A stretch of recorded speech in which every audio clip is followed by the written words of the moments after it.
नमस्कार दोस्तों, आपका स्वागत करता हूं इस YouTube channel SK coaching centre पर। दोस्तों आज हम लोग रीजनिंग के एक और नए पार्ट को देखने वाले हैं। ये रीजनिंग का पार्ट नंबर आपका 198 होने वाला है।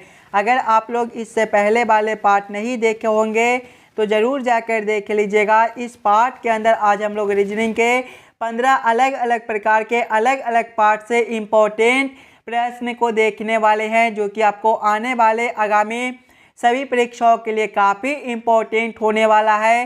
सभी प्रश्न को हम लोग एकदम शॉर्ट ट्रिक के साथ सॉल्व करेंगे, तो आप लोग हमारे साथ अंत तक जरूर बने रहिएगा और सभी प्रश्न को पहले आप लोग खुद से भी सॉल्व करने की कोशिश कीजिएगा। चलिए हम लोग 1 नंबर क्वेश्चन की ओर चलते हैं। ये रहा क्वेश्चन नंबर 1। क्वेश्चन नंबर 1 जो है ये आपका वेन आरेख वेन डायग्राम से रिलेटेड प्रश्न है। घी, वसा और भोजन का किस प्रकार से वेन आरेख वेन डायग्राम बनेगा, ये आप लोगों से पूछ रहा है।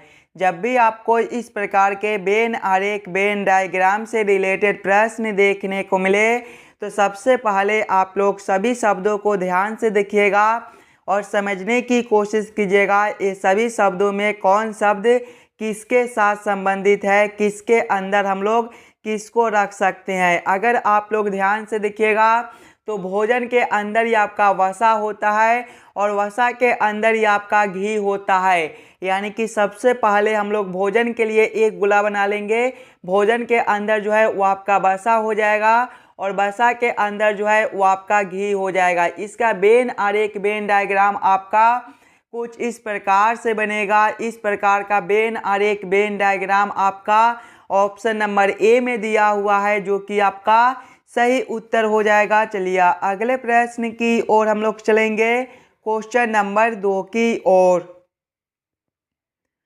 ये रहा क्वेश्चन नंबर 2। क्वेश्चन नंबर 2 आपको कह रहा है नीचे दिए गए प्रश्न में संबंधित संख्या को चुनिए।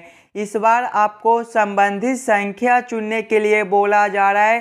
प्रश्न आपको कह रहा है जिस प्रकार से 125 का संबंध 216 के साथ है, उसी प्रकार से आप लोगों से पूछा जा रहा है 1331 का संबंध कौन सा संख्या के साथ होगा, जो इस वाले क्वेश्चन मार्क पे भरे जाएंगे।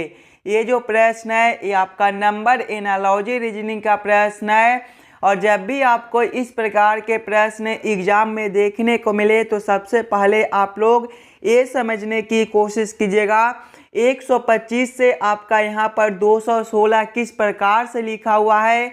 125 से हम लोग 216 किस प्रकार से ला सकते हैं, उसी प्रकार से हम लोग सोचेंगे 1331 से हमारा कौन सा संख्या बनेगा जो इस वाले क्वेश्चन मार्क पे भरे जाएंगे। सबसे पहले हम लोगों को क्या करना है, 125 से 216 लाना है। अगर आप लोग ध्यान से देखिएगा 125 को, तो 125 जो है ये आपका 5 के पावर 3 होता है। उसी प्रकार से 216 को देखिएगा तो 216 जो है ये आपके 6 के पावर 3 होता है। ध्यान से देखिएगा 5 के पावर 3 है तो अगला आपका 6 के पावर 3 है, यानी कि यहाँ पर आपका +1 है। उसी प्रकार से 1331 को देखिएगा तो 1331 जो है ये आपका 11 के पावर 3 होता है। यहाँ पर देखिएगा 5 के पावर 3 है तो अगला में +1 करके 6 के पावर 3 कर दिया गया है। उसी प्रकार से 11 के पावर 3 है तो हम लोग +1 करेंगे, अगला जो है वो आपके 12 के पावर 3 हो जाएंगे। 12 के पावर 3 आपका कितना होता है, 1728 होता है। 1728 आपका कौन सा ऑप्शन में दिया गया है, 1728 आपका ऑप्शन नंबर सी में दिया हुआ है, जो कि आपका सही उत्तर बनता है। इस वाले क्वेश्चन मार्क पे आपका 1728 भरा जाएगा। क्लियर है। चलिए अगले प्रश्न की ओर हम लोग चलेंगे, क्वेश्चन नंबर 3 की ओर। ये रहा क्वेश्चन नंबर 3। क्वेश्चन नंबर 3 आपको कह रहा है नीचे दिए गए श्रृंखला को पूरा करें। ये जो प्रश्न है ये आपका श्रृंखला सीरीज से रिलेटेड प्रश्न है। एक श्रृंखला सीरीज दिया हुआ है और यहाँ पर क्वेश्चन मार्क है। इस वाले क्वेश्चन मार्क पे आपका कौन सा संख्या भरा जाएगा, ये आप लोगों से पूछ रहा है। दोस्तों इस वाले पार्ट में आपको जितने भी प्रश्न कराए जाएंगे वो सारे प्रश्न आपको आने वाले आगामी सभी परीक्षाओं के लिए काफ़ी इम्पोर्टेंट होने वाला है।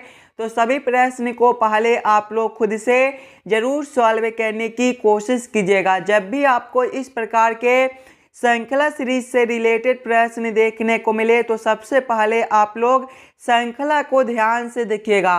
श्रृंखला को देखिएगा तो पहले आपका 60 लिखा हुआ है, 60 के आगे देखिए आपका 69 दिया गया है, 69 के आगे देखिएगा तो आपका 85 दिया हुआ है, 85 के आगे आपका क्वेश्चन मार्क है और क्वेश्चन मार्क के आगे आपका 146 दिया गया है। किस प्रकार का श्रृंखला दिया हुआ है, इसे हम लोग कैसे जल्द से जल्द सॉल्व कर सकते हैं। अगर आप लोग ध्यान से देखिएगा इस वाले श्रृंखला सीरीज को तो ये जो श्रृंखला है ये आपका ऊपर की ओर बढ़ रहा है।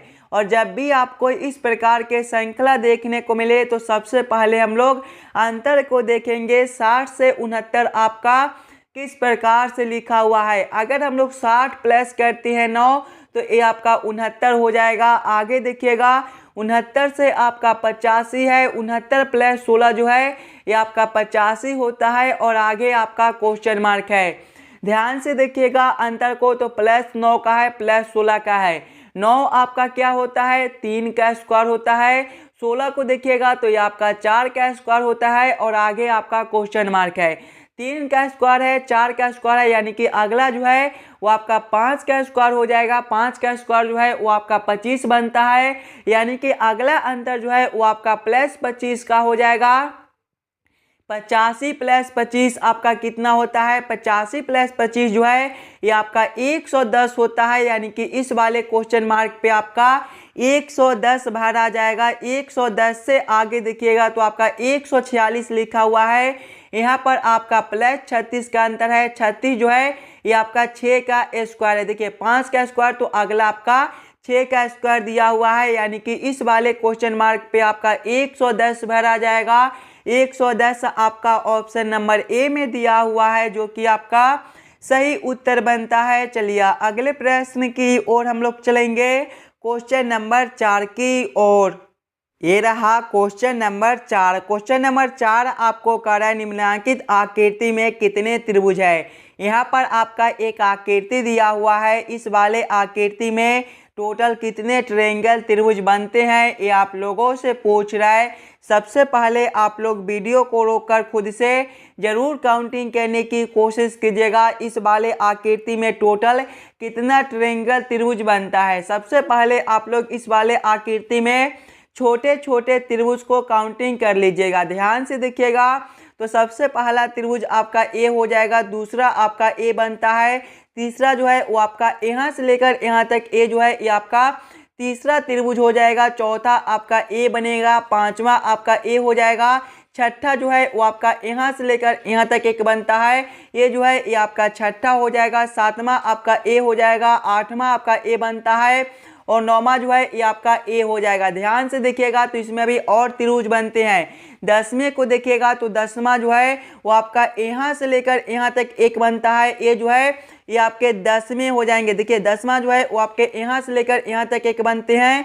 ध्यान से देखिएगा आपका यहाँ से लेकर यहाँ तक आपका एक त्रिभुज बनता है, ये जो है ये आपके 10वें हो जाएंगे। 11वें उसी प्रकार से देखिएगा तो आपका यहाँ से लेकर यहाँ तक एक बनता है, ये जो है ये आपके 11वें त्रिभुज हो जाएंगे। 12वें को देखिएगा तो 12वें जो है वो आपके यहाँ से लेकर यहाँ तक के भी एक बनते हैं, ये जो है ये आपके 12वें हो जाएंगे। उसी प्रकार से 13वें को देखिएगा तो 13वें जो है वो आपके यहाँ से लेकर यहाँ तक के भी एक बनते हैं, ये आपके 13वें हो जाएंगे। और 14वें को देखिएगा तो 14वां जो है वो आपका ए वाला एक बनता है, यहाँ से लेकर यहाँ तक ए आपका 14वां हो जाएगा।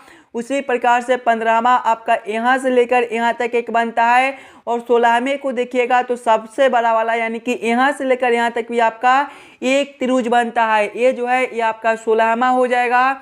यानी कि इस वाले आकृति में आपके टोटल 16 त्रिभुज बनते हैं।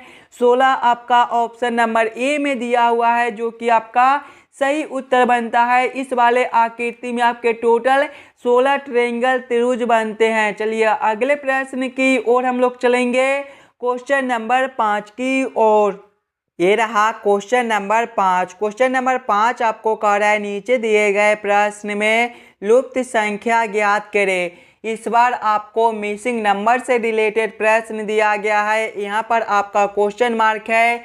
इस वाले क्वेश्चन मार्क पे आपका कौन सा संख्या भरा जाएगा ये आप लोगों से पूछ रहा है। जब भी आपको इस प्रकार के मिसिंग नंबर से रिलेटेड प्रश्न देखने को मिले तो सबसे पहले आप लोग क्वेश्चन के पैटर्न को समझने की कोशिश कीजिएगा।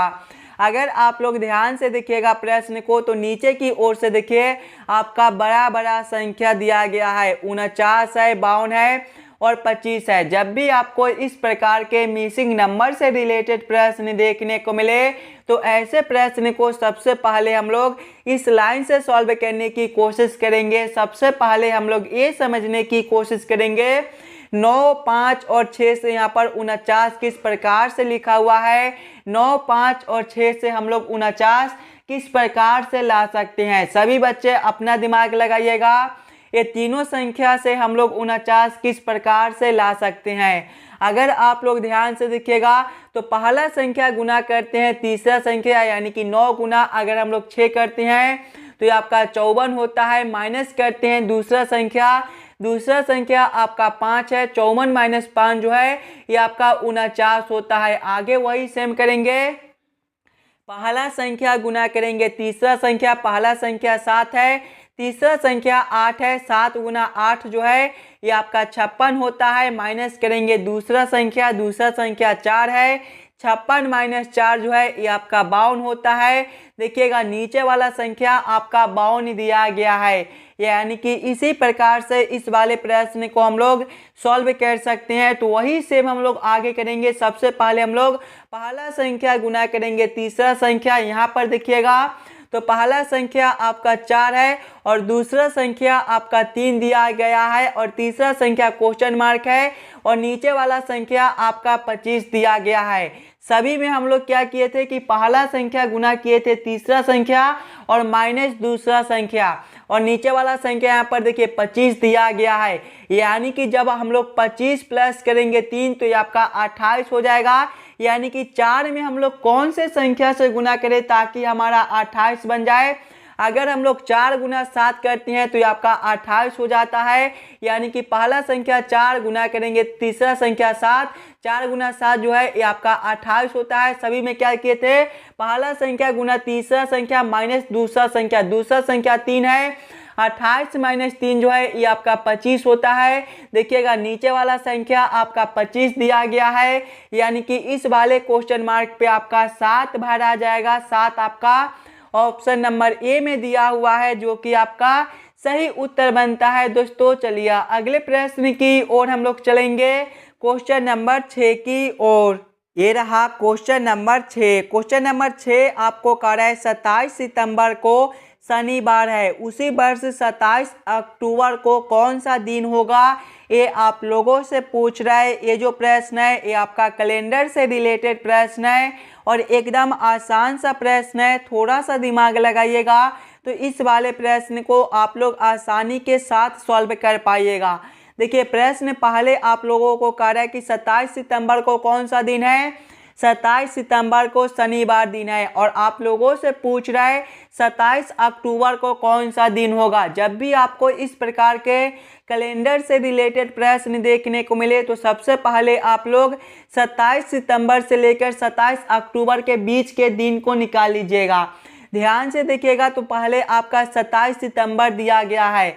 सितंबर को देखिएगा तो सितंबर जो है ये आपका 30 दिनों का महीना लगता है और सितंबर में आपका 27 दिन दिया गया है। यानी कि जब हम लोग 30 माइनस करेंगे 27 तो ये आपका 3 बचेगा। यानी कि सितंबर में आपका 3 दिन बनता है। और आगे देखिएगा तो सितंबर के बाद आपका कौन सा महीना आता है, अक्टूबर आता है। अक्टूबर में आपका 27 दिन दिया हुआ है। यानी कि जब हम लोग 3 प्लस करेंगे 27 तो ये आपका 30 दिन बनता है।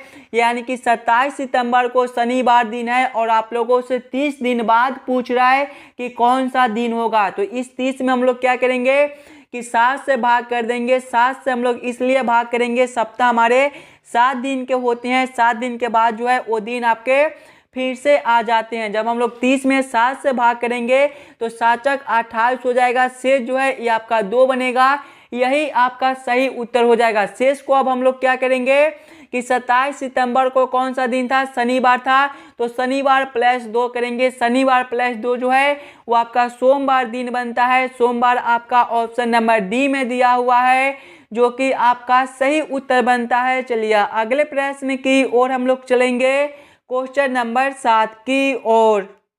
ये रहा क्वेश्चन नंबर 7। क्वेश्चन नंबर 7 जो है ये आपका कथन और निष्कर्ष से रिलेटेड प्रश्न है। जब भी आपको इस प्रकार के प्रश्न देखने को मिले दोस्तों, तो सबसे पहले आप लोग सभी कथन को ध्यान से पढ़िएगा और उस सभी कथन को आप लोग वेन आरेख वेन डायग्राम पर सेट कर लीजिएगा, ताकि प्रश्न को सॉल्व करने और समझने में आपको आसानी हो। देखिए कथन एक आपको कर रहा है सभी लाल कलम है। सभी लाल क्या है, कलम है। इसका वेन आरेख वेन डायग्राम आपका किस प्रकार से बनेगा, सभी लाल कलम है, यानी कि कलम के अंदर जो है वो आपका लाल हो जाएगा। ये आपका क्या हो जाएगा, ये जो है ये आपका कलम हो जाएगा। यहाँ पर आप लोग कलम भी लिख लीजिएगा ताकि आपको समझने में कोई दिक्कत ना हो। और कलम के आगे जो है, कलम के अंदर जो है वो आपका लाल हो जाएगा। ये जो है ये आपका लाल हो जाएगा। यहाँ पर आप लोग लाल भी लिख लीजिएगा ताकि आपको कोई दिक्कत ना हो। आगे कथन को पढ़िएगा। कथन 2 आपको कह रहा है कोई लाल सफेद नहीं है। कोई लाल क्या है, सफेद नहीं है, यानी कि सफेद जो है ये आपका सबसे अलग है। यहाँ पर आपका सफेद हो जाएगा। ये आपका ये दोनों से अलग है, तो यहाँ पर आप लोग सफेद को लिख लीजिएगा। ये आपका क्या हो जाएगा, सफेद हो जाएगा। अब आप लोग इस वाले वेन आरेख वेन डायग्राम के आधार पर निष्कर्ष को सही या फिर गलत कीजिएगा। देखिए निष्कर्ष एक आपको कह रहा है कोई सफेद कलम नहीं है। कोई सफेद क्या है, कलम नहीं है। ध्यान से देखिएगा, कलम आपका यहाँ पर है और सफेद आपका यहाँ पर है। ये जो निष्कर्ष है ये आपके सही बनते हैं। ये दोनों आपके अलग अलग दिए गए हैं, यानी कि कोई सफेद कलम नहीं है। ये निष्कर्ष आपका सही बनता है। निष्कर्ष 2 को देखिएगा, कोई लाल सफेद नहीं है। ध्यान से देखिएगा, लाल आपका यहाँ पर है और सफेद आपका यहाँ पर है। ये दोनों जो है ये दोनों भी आपके अलग अलग दिए गए हैं, यानी कि कोई लाल सफेद नहीं है। ये भी निष्कर्ष आपका सही बनता है। निष्कर्ष 3 को देखिएगा तो सभी कलम लाल है। ध्यान से देखिएगा तो कलम के अंदर ही आपका लाल दिया गया है, यानी कि सभी कलम आपके लाल नहीं हो सकते हैं। सभी लाल जो है वो आपके कलम हो सकते हैं, लेकिन सभी कलम आपके लाल नहीं हो सकते हैं। ये निष्कर्ष आपका गलत बनता है। केवल निष्कर्ष 1 और 2 आपका सही दिया गया है। कौन सा ऑप्शन में, केवल 1 और 2 को निकाला गया है। ऑप्शन नंबर बी में देखिएगा तो केवल 1 तथा 2 जो है वो सही दिए गए हैं, यानी कि क्वेश्चन नंबर 7 का आपका ऑप्शन नंबर बी जो है सही हो जाएगा। चलिए अगले प्रश्न की ओर हम लोग चलेंगे, क्वेश्चन नंबर 8 की ओर। ये रहा क्वेश्चन नंबर 8। क्वेश्चन नंबर 8 आपको कह रहा है नीचे दिए गए प्रश्न आकृति का दर्पण छवि चुनिए। यहाँ पर आपका एक प्रश्न आकृति दिया हुआ है। कुछ इस प्रकार का आपका प्रश्न आकृति है और प्रश्न आप लोगों से पूछ रहा है इस वाले प्रश्न आकृति का किस प्रकार से दर्पण छवि बनेगा। अगर आप लोग ध्यान से देखिएगा दोस्तों, तो यहाँ पर जो दर्पण है ये आपके कुछ इस प्रकार से दिए गए हैं। जब भी आपको इस प्रकार के दर्पण देखने को मिले तो प्रश्न आकृति जो है वो आपके बाएं से उलटकर दाएं में चले जाते हैं और दाएं वाले आकृति आपके उलटकर बाएं में चले आती हैं। यानी कि जब हम लोग इस वाले प्रश्न आकृति को कुछ इस प्रकार से उलटेंगे तो आपका किस प्रकार का आकृति बनेगा। ये जो खंड दिया गया है ये आपका उलटने के बाद भी इसी प्रकार से बनेगा और आकृति उलटने के बाद ये जो गोला आपके इस वाले खंड में दिए गए हैं ये आपके उलटकर अब इस वाले खंड में हो जाएंगे और ये जो आकृति आपके कुछ इस प्रकार से दिए गए हैं ये आपके उलटकर अब इस वाले आकृति में इस प्रकार से हो जाएंगे। इस प्रकार का उत्तर आकृति आपका ऑप्शन नंबर बी में दिया गया है, जो कि आपका सही उत्तर बनता है। इस वाले प्रश्न आकृति का सही दर्पण छवि आपका ऑप्शन नंबर बी में दिया गया है। चलिए अगले प्रश्न की ओर हम लोग चलेंगे, क्वेश्चन नंबर 9 की ओर। ये रहा क्वेश्चन नंबर 9। क्वेश्चन नंबर 9 आपको कह रहा है नीचे दिए गए निम्नलिखित शब्दों का सही क्रम बताएं। वेतन, बालक, रोजगार, विद्यालय और कॉलेज का किस प्रकार से सही क्रम बनता है, ये आप लोगों से पूछ रहे हैं। सबसे पहले आप लोग सभी शब्दों को ध्यान से देखिएगा दोस्तों और समझने की कोशिश कीजिएगा ये सभी शब्दों का आपका किस प्रकार से सही क्रम बनेगा। अगर आप लोग ध्यान से देखिएगा तो इसमें सबसे पहले जो है वो आपके बालक हो जाएंगे यानी कि 2 नंबर। बालक के बाद जो है वो आपका विद्यालय हो जाएगा यानी कि 4 नंबर। विद्यालय के बाद जो है वो आपका कॉलेज हो जाएगा यानी कि 5 नंबर। कॉलेज के बाद जो है वो आपका रोजगार हो जाएगा यानी कि 3 नंबर। और रोजगार के बाद जो है वो आपका वेतन हो जाएगा यानी कि 1 नंबर। कौन सा ऑप्शन में आपका 2, 4, 5, 3, 1 दिया गया है? ध्यान से देखिएगा ऑप्शन नंबर ए में तो आपका 2, 4, 5, 3, 1 दिया गया है यानी कि ये सभी शब्दों का जो सही क्रम है वो आपका ऑप्शन नंबर ए में दिया गया है। तो क्वेश्चन नंबर 9 का आपका ऑप्शन नंबर ए जो है सही उत्तर हो जाएगा। चलिए अगले प्रश्न की ओर हम लोग चलेंगे, क्वेश्चन नंबर 10 की ओर। ये रहा क्वेश्चन नंबर 10। क्वेश्चन नंबर 10 आपको कह रहा है नीचे दिए गए प्रश्न में संबंधित शब्द को चुनिए। इस बार आपको संबंधित शब्द चुनने के लिए बोला जा रहा है। यहाँ पर आपका क्वेश्चन मार्क है। इस वाले क्वेश्चन मार्क पे आपका कौन सा शब्द भरा जाएगा ये आप लोगों से पूछ रहा है। जब भी आपको इस प्रकार के प्रश्न देखने को मिले दोस्तों तो सबसे पहले आप लोग ये समझने की कोशिश कीजिएगा मीठा पानी से आपका कवई किस प्रकार से लिखा हुआ है। मीठा पानी से आपका कवई किस प्रकार से संबंधित है, उसी प्रकार से आप लोग सोचेगा खारा पानी से आपका कौन सा शब्द बनेगा जो इस वाले क्वेश्चन मार्क पे भरे जाएंगे। अगर आप लोग ध्यान से देखिएगा तो मीठा पानी में जो है वो आपका कवई नाम का मछली होता है। कवई जो है ये आपका मछली का एक प्रजाति का नाम है जो मीठा पानी में पाया जाता है। उसी प्रकार से खारे पानी में पाए जाने वाले मछली का नाम क्या है? इस चारों ऑप्शन में देखिएगा कौन सा ऑप्शन है जो मछली है और खारे पानी में पाए जाती हैं। सने मीन जो है ये आपके एक मछली के प्रजाति का नाम है जो खारे पानी में पाए जाते हैं। जिस प्रकार से मीठा पानी में पाए जाने वाले मछली के प्रजाति कवई है, उसी प्रकार से खारे पानी में पाए जाने वाले मछली के प्रजाति सने मीन है। यानी कि इस वाले क्वेश्चन मार्क पे आपके सने मीन भरे जाएंगे। क्वेश्चन नंबर 10 का आपका ऑप्शन नंबर ए जो है सही उत्तर हो जाएगा। चलिए अगले प्रश्न की ओर हम लोग चलेंगे, क्वेश्चन नंबर 11 की ओर। ये रहा क्वेश्चन नंबर 11। क्वेश्चन नंबर 11 आपको कह रहा है रमेश अपने विद्यालय से प्रारंभ करके 4 किलोमीटर उत्तर की ओर गया। वह फिर बाई ओर मुड़ा और 2 किलोमीटर चला। वह फिर बाई ओर मुड़ा और 4 किलोमीटर गया। वह फिर दाईं ओर मुड़ा और 2 किलोमीटर चला। अब वह अपने विद्यालय से कितनी दूरी पर है, ये आप लोगों से पूछ रहा है। ये भी प्रश्न आपके लिए काफ़ी इम्पोर्टेंट प्रश्न है।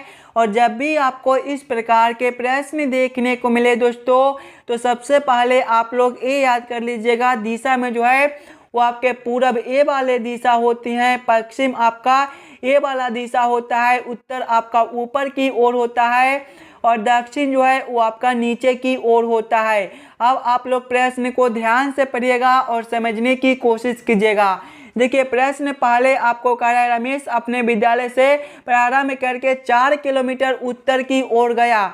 उत्तर आपका कौन सा दिशा है? ऊपर की ओर है। यानी कि रमेश पहले 4 किलोमीटर जो है वो ऊपर की ओर जाता है। आगे प्रश्न को पढ़िएगा।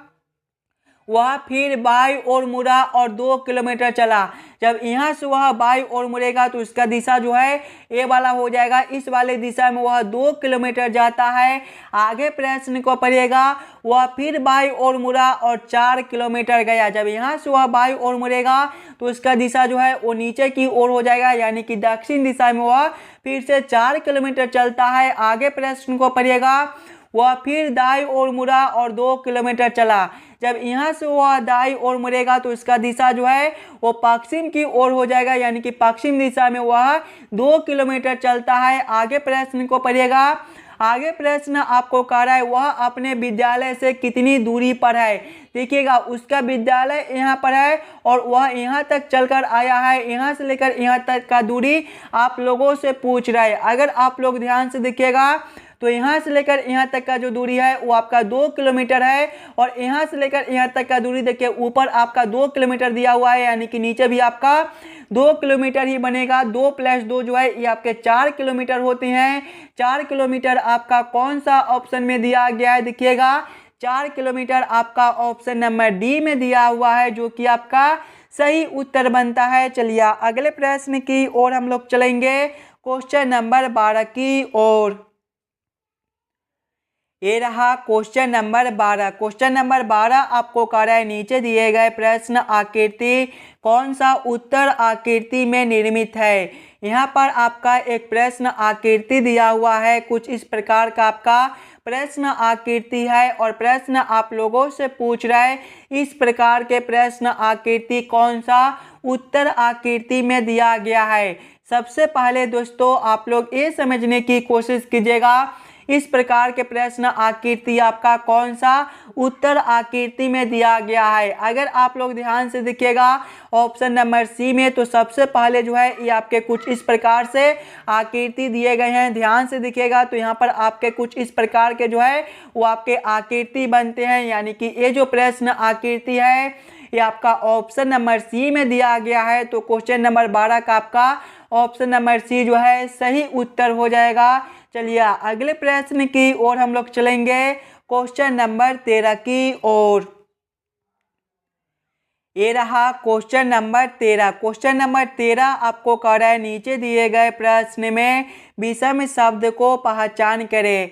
इस बार आपको विषम शब्द चुनने के लिए बोला जा रहा है। जब भी आपको विषम शब्द चुनने के लिए मिले दोस्तों, तो सबसे पहले आप लोग चारों ऑप्शन को ध्यान से देखिएगा और समझने की कोशिश कीजिएगा ये चारों ऑप्शन में आपका सबसे अलग ऑप्शन कौन सा दिया गया है। ऑप्शन ए में देखिएगा तो माँ और बेटी दी गई है, ऑप्शन बी में चाचा और भतीजा है, ऑप्शन सी में पिता और पुत्र है, ऑप्शन डी में आपका भाई और बहन है।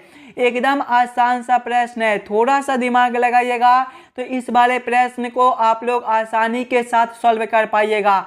ऑप्शन ए में देखिएगा तो माँ और बेटी है, ये दोनों जो है ये आपके अलग अलग पीढ़ी का दिया गया है। माँ जो है बेटी से एक पीढ़ी बड़ी होती है। उसी प्रकार से ऑप्शन बी में देखिएगा तो चाचा और भतीजा है, ये दोनों भी आपके अलग अलग पीढ़ी के हैं। ऑप्शन सी में पिता और पुत्र है, ये दोनों भी आपके अलग अलग पीढ़ी के हैं। जबकि ऑप्शन डी में देखिएगा तो भाई और बहन, ये दोनों जो है ये आपके एक ही पीढ़ी के दिए गए हैं, यानी कि सबसे अलग ऑप्शन आपका डी बनता है, यानी कि क्वेश्चन नंबर 13 का आपका ऑप्शन नंबर डी जो है सही उत्तर हो जाएगा। चलिए अगले प्रश्न की ओर हम लोग चलेंगे, क्वेश्चन नंबर 14 की ओर। ये रहा क्वेश्चन नंबर 14। क्वेश्चन नंबर 14 आपको कह रहा है यदि पी भाग का सूचक है, क्यू गुना का सूचक है, आर जोड़ का सूचक है और एस घटाव का सूचक है, तो 16 क्यू 12 पी 6 आर 5 एस 4 बराबर क्वेश्चन मार्क। इस वाले क्वेश्चन मार्क पे आपका कौन सा संख्या भरा जाएगा ये आप लोगों से पूछ रहा है। दोस्तों जब भी आपको इस प्रकार के प्रश्न देखने को मिले तो सबसे पहले आप लोग प्रश्न को ध्यान से पढ़िएगा और समझने की कोशिश कीजिएगा प्रश्न आपको क्या कह रहा है। देखिए प्रश्न आपको कह रहा है कि P जो है वो भाग का सूचक है, यानी कि इस वाले समीकरण में जहाँ पर आपका P दिया गया है वहाँ पर हम लोग भाग को रखेंगे। Q जो है वो गुना का सूचक है, यानी कि Q के जगह पे हम लोग गुना को रखेंगे। R जोड़ का सूचक है, यानी कि R के जगह पे हम लोग जोड़ को रखेंगे। और S घटाव का सूचक है, यानी कि S के जगह पे घटाव को रखकर इस वाले समीकरण को हम लोग हल कर लेंगे। सबसे पहले देखिएगा 16 Q 12 दिया गया है, Q किसका सूचक है, गुना का है, यानी कि यहाँ पर आपका गुना 12 हो जाएगा। उसके बाद P है, P भाग का सूचक है तो यहाँ पर आपका भागा 6 हो जाएगा। उसके बाद आपका R है, आर जोड़ का सूचक है तो जोड़ 5 हो जाएगा। उसके बाद एस है, एस घटाव का सूचक है तो यहाँ पर आपके घटाव 4 हो जाएंगे। जब इस वाले समीकरण को हम लोग हल करेंगे तो सबसे पहले हम लोग भाग के काम करेंगे, उसके बाद गुना के, उसके बाद घटाव के और उसके बाद जोड़ के। देखिएगा पहले हम लोग भाग के काम करेंगे तो 16 गुना करेंगे 12/6 जो है ये आपके 2 होती हैं, जोड़ करेंगे 5 घटाव 4 आपके 1 हो जाएंगे। 16 गुना 2 आपके 32, 32 जोड़ 1 आपका 33 होता है। 33 आपका ऑप्शन नंबर बी में दिया हुआ है जो कि आपका सही उत्तर हो जाएगा। इस वाले क्वेश्चन मार्क पे आपका 33 भरा जाएगा। क्लियर है। चलिए अगले प्रश्न की ओर हम लोग चलेंगे, क्वेश्चन नंबर 15 की ओर।